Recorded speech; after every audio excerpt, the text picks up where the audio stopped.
Yes, again, alright mga minamahal, Alicia ninyo, nagbabalik muli para sa ating panibagong video. So, natatandaan nyo pa ba to? Itong sinabi ni former President Duterte, harap-harapan sinampal niya ang mamamayang Pilipino na wala daw tayong mapapala dyan sa West Philippine Sea. Tubig lang naman daw yan. Papel lang naman daw yan. So, bakit kailangan pa nating pag-awayan?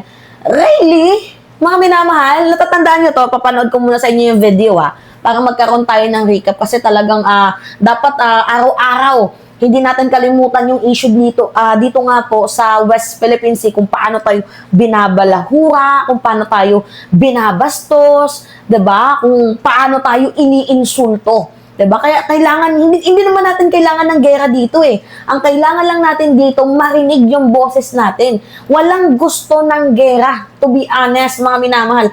Ang gusto lang ng mamamayang Pilipino, makuha ang karapatan na nararapat sa kanila. Especially na nga po, yung karapatan natin dyan sa West Philippine Sea. Natatandaan nyo to? Panood ko sa inyo Lang saysay ang court ruling kung nakapwesto na ang China. Yung papel sa totoong buhay between nations, yung papel wala yan. Ngayon pagdating ko, ang barko nandyan sa West Philippine Sea, China boat, ship, tayo wala na. Tapos sabi nila, itong papel na sa kaso nanalo tayo, ipurso mo. Pinurso ko. Walang nangyari. Sabi, actually, sa usapang bugoy, sabihin ko sa iyo, bigay mo sa akin, sabihin ko, papel lang yan. Itatapon ko yan sa waste basket. See? Mga minamahal, papel lang naman daw yan. So, paano tayo magkakaroon ng boses nung panahon ni former President Duterte kung yung mga balita ay binablock out? May hindi nakakarating sa atin na winawater kano na tayo. Hindi nakakarating sa atin na fino-floating barriers na pala tayo. Kasi wala po tayong update. Pinipigilan ng bansang Pilipinas yung nangyayaring harassment dyan sa West Philippine Sea. Diba ngayon, paano mo masasabi sa amin na papel lang yan kung itong West Philippine Sea ay mayroon pong malampaya na kung saan makakatulong po, mga minamahal, sa kuryente ng mamamayang Pilipino. Ito talaga yun eh, yung natural gas. Yan yung gustong angkinin ng China. Diba? Panood natin sa inyo to Itong ni President Bongbong Marcos. Magandang araw po sa ating lahat. I am pleased to inform everyone that for the first time in over a decade, a significant natural gas discovery has been made. The discovered reservoir, called Malampaya East 1 or MAE-1, is located about 5 kilometers east of the existing Malampaya field. Nakikita ninyo? Yan po ang nadiskubre. At madaming mamamayang Pilipino ang pwedeng makinabang sa natural gas na to. At hindi lang yung gas. Mga minamahal, yung tinitingnan kung bakit natin yan ang pinaglalaban, 'di ba? Kundi yung ekonomiya din natin. Ang dami ba namang mamamayang Pilipino ang umiinom ng ang dami ba namang mamamayang Pilipino ang kumakain ng isda at ginagawa itong ulam sa bawat araw-araw?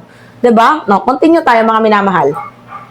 The MAE-1 is estimated to contain around 98 billion cubic feet of gas in place. Katumbas nito ang halos 14 na bilyong kilowatt-hour ng kuryente sa isang taon. Ibig sabihin, makakapag-supply ito ng kuryente sa mahigit 5.7 milyon na milyong kabahayan, 9,500 na gusali o halos 200,000 paaralan sa loob ng isang taon.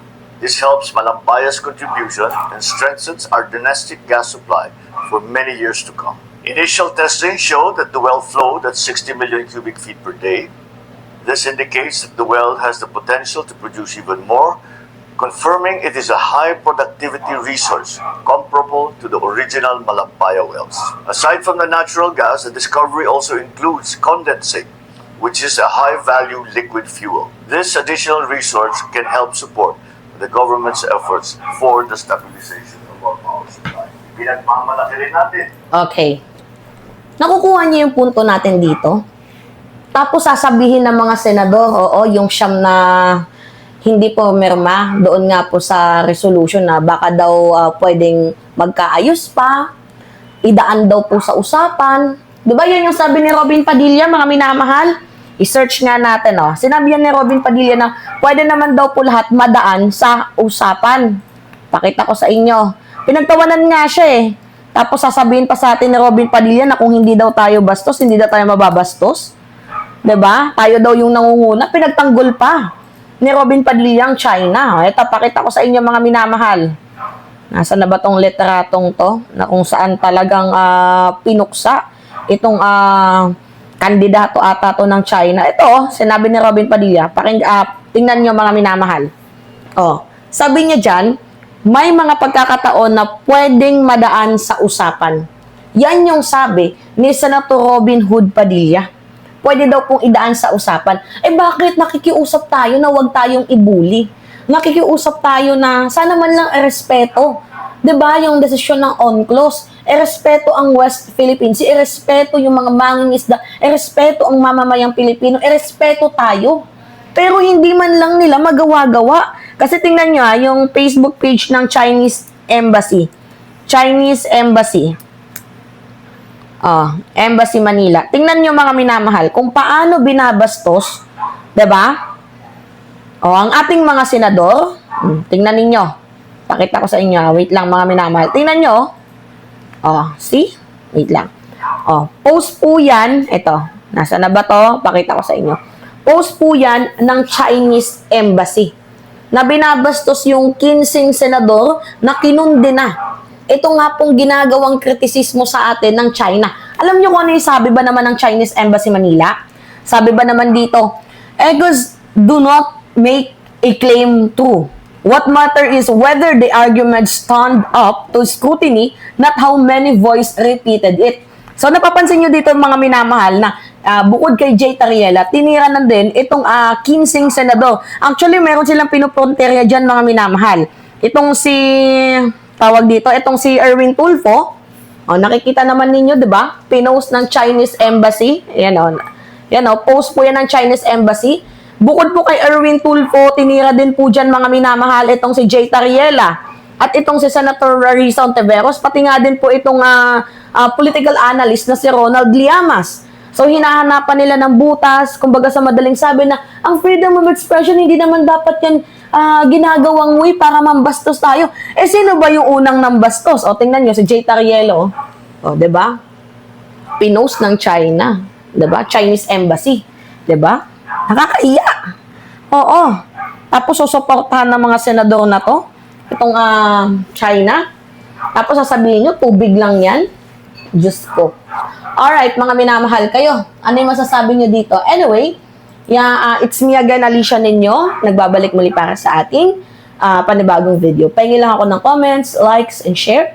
And also, don't forget to click the subscribe and always hit notification bell for more updates.